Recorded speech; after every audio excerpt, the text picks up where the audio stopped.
Brooke Bowen with 2 Bravo Solutions. I got some more blue Force Gear kit in front of me. Today I'm going to talk about 2 different options to carry your tourniquet with you.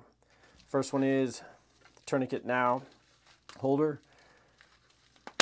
It's a piece of plastic with the mil-spec elastic double loops. It'll weave in any MOLLE or MOLLE minimus, in this case on the Mag-Now pouch.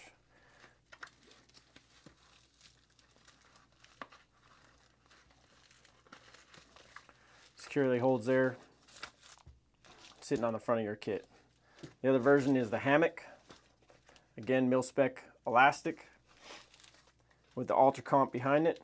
It's just got 2 laser cut slits in it.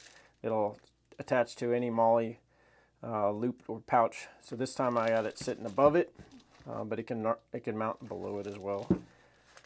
This version of the Hammock is a set for shears, so it's got an extra loop behind it and a retainer that the scissors can slide out and be held in.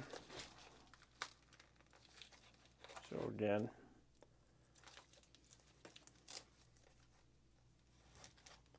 slides down in it. Use a Velcro to secure it. So again, the Hammock, this is a Shear Hammock, and the Tourniquet Now holder. Thanks.